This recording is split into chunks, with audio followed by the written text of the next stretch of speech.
Hey guys, it's Chris and I'm back with another video, and today I want to talk about my new book. I just mentioned that in a previous video where I'd written a book. I've been working on this series for a couple years now, and I've got the first manuscript officially completed.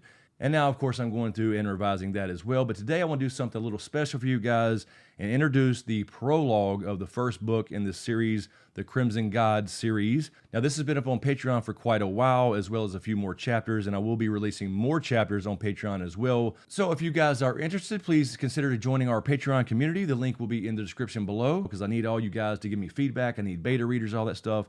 And of course, there will be perks on Patreon as far as getting the book when it is available, as far as hardcovers, soft covers, audiobooks, all that good stuff as well. I'd also like to thank my newest Patrons. Thank you to Dark Side Droids. Thank you to Katrine. Thank you to Jessica. Thank you to Daniel Carter. And thank you to Lydia Quinn for the upgrade. I really appreciate the support, you guys. So without further ado, please enjoy the Crimson God series, Book 1, the Prologue.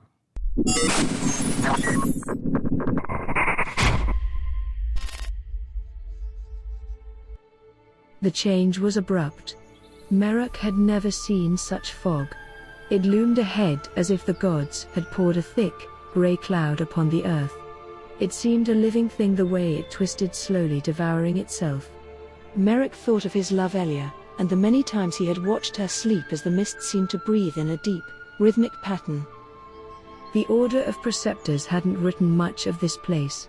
It was steeped in mystery and legend, among darker tales. This giant's breath, as some called it, made them seem more believable. He was here on this ranging to see the Crescent Isle, which lay before him a short distance across the dark waters in front of him. Before the fog stood thousands of trees, blackened, gnarled and twisting downward. The bark resembled charred parchment, some peeling off and scattering in the light wind like ash. Each tree looked as if it was reaching toward the earth with 100 scorched arms as it wept in its corruption.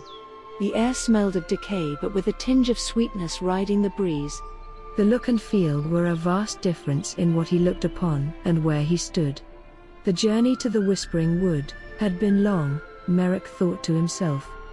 He looked up and closed his eyes, enjoying the last glimpse of the sun's warmth on his face before he left the clearing where he watched from the water's edge. He could hear the small waves rippling before him. He sighed deeply, his eyes closed, enjoying the last drop of sunlight. He then turned to go back and make camp in a wooded area a few hundred yards behind him where the stone ruins lay. His journey had begun many fortnights ago, although he had lost count of the days. He was leagues from his home in Vegamar and had no boat to get to the isle, although it was close to the mainland. Perhaps there was a bridge of some kind, if not he may have to swim. Behind him lay the Red Waste, a desolate wasteland of sand, ruins, and raiders, once a thriving kingdom according to the scepters. Galen had mentioned the ruins of a temple called Bloodstone to the east where his father had won the last rebellion. Merrick wouldn't have time to see it this trip, besides he would need more men as to not lose his belongings or perhaps his life. Merrick climbed off his destrier, which had been his companion for many years. "Shadow, do you thirst, boy?" he said as he led him to the small brook snaking through the trees near the clearing where he decided to make camp. He found a small pool where the water settled. Hundreds of blood-red lotus flowers stabbed at the surface. The horse followed willingly and grunted. He was a large horse with skin as dark as coal. Most thought his name was given due to his coloring, but he had taken to Merrick as a pony and followed him around the training yards when he was put under saddle. Ashaya had always been jealous as she had wanted him to ride for herself. As dusk took hold and the blue moon's light began to shine on him through the sparse towering pine trees, he almost seemed to have a dark purple hue. His long black mane ruffled in the cool breeze, and although he had taken the easternmost route with sparse wood, it had been some relief from the days prior in the Red Waste and its unforgiving sun. Some called it the Badlands. Merrick could see why. It was cooler here, and once the moons rose it was as if he was back home during autumn. The last inn he had left 4 days before had been in the easternmost kingdom of Ethoria, along with his last decent meal and feather bed. He looked closer at the ruins, what appeared to be a short stone wall. The stone was blood-red spotted with white. He squatted down and ran his fingers over its surface, noticing the stones seemed to be molded together. He had never seen this type of work from any stonemason in Wolfpine. The horse grunted again, and Merrick knew what he wanted. "Sorry boy, are you in need of assistance?" he asked the horse as if he would reply. He then glanced at a broken sapling laid over on the wall, snapped by the wind perhaps, with black sap oozing from the break like a festering wound. That would be a good place to lay his saddle and let the cool breeze air it out. The riding had been long and they both needed a proper bath. As he removed the saddle and readjusted the caparison on the horse's back, he thought of home and family. He had scarcely left Vegamar in his 16 years, the kingdom he was born in, the kingdom that sustained his people. It was certainly not the biggest of the original 12 kingdoms, but had everything his people needed. With fishing villages on the enchanted sea to the south, prosperous port cities in the north, Vegamar had flourished for centuries. More recently things had started to change. His father, overlord of the High Council, had told him stories of times past. The scepter had made sure he was educated, and he had always enjoyed reading in the library of old legends and ancient history. As a boy he had loved the tales from the Age of Dragons, although he doubted most of it were more than a writer's fable. As he wandered through the pinewood gathering kindling, he thought of his siblings. His twin sister Ashaya and his older half-brother Sirik. Not long ago had been Sirik's 18th birthday. They had spent many nights together in the wilds of Vegamar, camping, hunting and hawking, longing to get out of the confines of their keep. Wolfpine was his home, but they loved spending time in the smoking wood, sometimes riding as far north as Dragon's Point.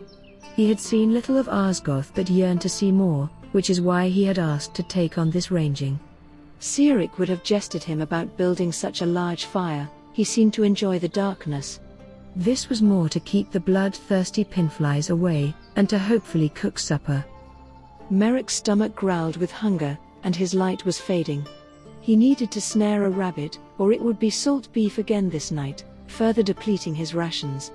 He had taken stones from the brook, where Shadow had taken water to build a fire ring.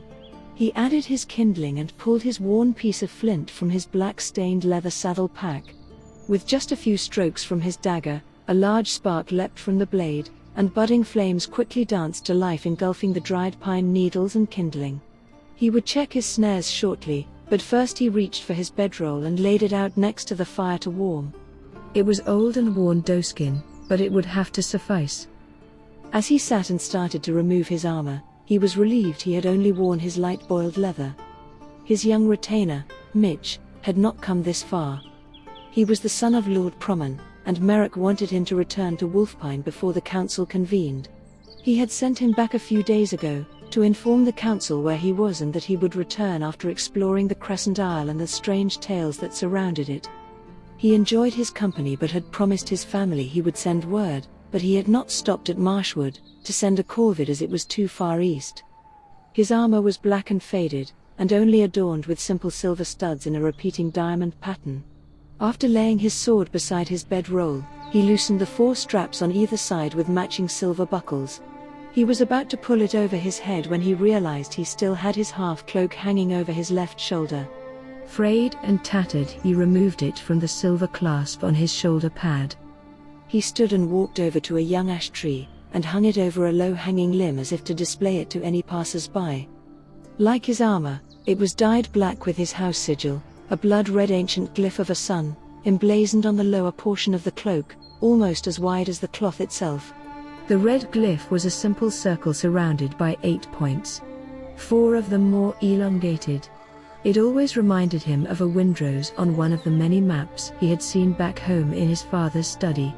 Legend said that House Blacksun descended from the Aspects, but his family had kept the faith of the Elder for more than a generation. Both seemed to agree that his house would become the first noble bloodline, and first kings of Arsgoth. Merrick finally removed his chest piece, and started to untie the matching braces. His forearms were blistered and raw where the edges of the leather had bitten into his skin through his undershirt. He decided to leave it on, as the cold started to surround him. His stomach growled again, reminding him to go check the snares he had set. He hadn't been here long, but he could see the red moon now peeking out from behind the larger blue moon, as if it was in hiding. It had been a few hours now. Hopefully a rabbit or perhaps a small doe had managed to get itself snagged. As he stood, he felt the sting of a pinfly, and grunted as he swatted his neck, leaving a splotch of blood in its place. "Gods," he cursed. "Shit for supper," he mumbled as he checked his last snare. He reset the small hemp noose and hoped for a good meal to break his fast come the morning star. As he walked toward the flickering light of his campfire, the shadows danced among the trees, and he thought he heard faint whispering through the light breeze. Perhaps it was just the leaves rustling or the whistling of the wind. "Who goes there?" As he heard it again, only this time he was sure he wasn't alone. "Milord?" said a high-pitched voice that drew closer. "Who are you?" Merrick replied. "I am Ivan, good sir. I'm sorry for startling you, milord. "I have been traveling north and saw your fire." As he came into view closer to the firelight, Merrick could see he was no more than 10 or 12, although it was hard to tell as the shadows tangled with the trees around them. He had no facial hair that he could see, with shoulder-length dark hair. Merrick could see he was a commoner. He looked to be dressed in a sun-faded, grey linen tunic with tattered sleeves, and coarse wool breeches that looked to be dusty brown. The boy had no boots. He had a small linen pack hanging over his right shoulder, a long carved walking stick in his left hand, and what looked to be a short blade sheathed in leather on his hip with a silver handle. He looked to have a small wool bandage tied around his wrist. "Are you alone, boy?" Merrick asked. "Yes, my lord, as I said." Merrick cut him off. "Please, call me Merrick, no need for such formality here." The boy nodded. "I just saw your banner there, milord, Sir Merrick," sounding unsure. "You are from a noble house, is that not your sigil?" "It is," Merrick nodded. "What do you know of noble houses of Vegamar?" "Vegamar?" the boy questioned. "Is that in the north?" "Yes." "The northernmost kingdom of the mainland. Although we have no king." "Where are you from, boy?" "I am from High Rock Village on the Rainy Isles, as far south as south goes." "My father sent me to buy cotton." "What does your father do, boy?" Merrick was curious. The boy hesitated. "He makes candles." "The son of a candle maker, this far north on foot? Do you not have merchants in High Rock?" "Certainly, there are many on the coast of the Stormlands." Merrick asked as he removed the leather band from his long silver blonde hair that he wore in a ponytail. His scalp ached from the constant pull. He quickly thought of his sister again as his hair fell over his shoulders. She had the same hair and they shared the same emerald green eyes. He missed her witty japes and thought back to when they were young, when she would chase him with her wooden stick. He felt a slight smile come to his face. The boy answered, "Yes, milord, sir." "We did, but he died a while ago. We haven't seen any traders since." "You are welcome to share my fire, Ivan," offered Merrick. "I only have salt beef for supper though." A bow and well-placed arrow would have saved the day. "Thank you, sir, but I better keep going. Since I have been up here, I travel by night to avoid the heat." "Are you sure?" Merrick asked. "A young boy traveling alone at night without a sword isn't safe, and that dagger will not do you much good." "There are no shortage of wolves, and sand people still raid travelers from here to Ethoria." "Yes, sir, I'll be all right." "Have you passed a village or market lately?" he asked. "Water's Edge, 3 days north, a small trading village." "You will see it if you stay on Marcus's Pass and find your cotton there," Merrick replied. "Who is Marcus?" the boy asked. Merrick laughed as he grabbed his small pouch of salt beef. He handed the boy a piece and bit a chunk off his own. As he chewed, he spoke. "The last so-called king of this region, Marcus II, for whom the old road is named, well, as much as you can call it a road." "More like an overgrown path." "I see." The boy seemed puzzled. "Why is Marcus no longer king?" "He died decades ago, claiming to be a descendant of some ancient king of Old Lucian, what this region used to be called, or so the singers say. My father was the true king of Arsgoth. Marcus chose rebellion to bring his house to their former glory, I suppose. It was one of the original 12 kingdoms, now nothing but a memory. Marcus was by all accounts an arrogant little shit, and all his wealth was lost, and so he ruled over nothing and no one. My father led the campaign that ended his tyranny. A few scattered villages, ruins and desperate men are all that remain." As Merrick had finished his history lesson, the boy looked disinterested and stood. "Thank you, sir, I'll be on my way." Merrick picked up his water skin, took a drink and offered it to the boy. "No thank you, I don't drink wine." Merrick smiled. "It's only water," as he insisted. "Take it, I have another and plenty of water here to refill it." The boy hesitantly took the skin and a drink. "Thank you for your kindness, have a blessed night, my lord." The boy nodded his head and turned toward the darkness. "Be well," Merrick replied as he walked over to a tree to relieve himself. He pulled his second water skin from the saddle bag and went over to fill it in the stream. The crickets had grown louder, and their song filled the night around him. Shadow stirred uneasily. He could hear another song through the blanket of chirping. "Wolves, but they are not near us, boy, and they wouldn't approach a fire," as he patted him on the back. "Get some shut-eye, boy, we have to ride at dawn to see this mystery ahead." He walked back and sat down on his bedroll, now warm to the touch. He took off his boots, laid them near the fire, then added more logs for a few more hours of warmth. He pulled the saddle bag over and slid it under his head as he lay back. He looked once more and saw the peaks of the pine trees against a sea of stars, as embers from his fire raced toward them. The moons, now high in the sky, stared back at him as he closed his eyes.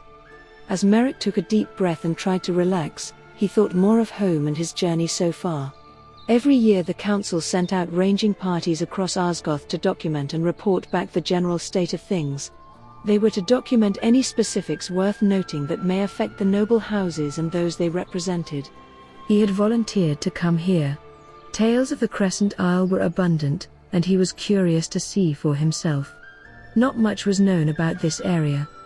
The known world had been charted for centuries, but this area people seemed to ignore. Likely from tales of demons, haunted ruins, wraiths, witches and mages. They were likely all fairy tales, from the imaginations of singers and storytellers, but it did intrigue him. Wolves still howled in the distance. He heard Shadow grunt but ignored it. The crackling of the fire had put him at ease like it always had on his trips in the wild with Sirik and Ashaya. He missed Elia. He longed for her warmth tonight. He thought of her soft lips, her long black hair caressing the small of her back.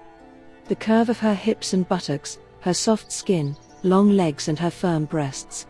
He could feel himself aroused as his thoughts morphed into a dream.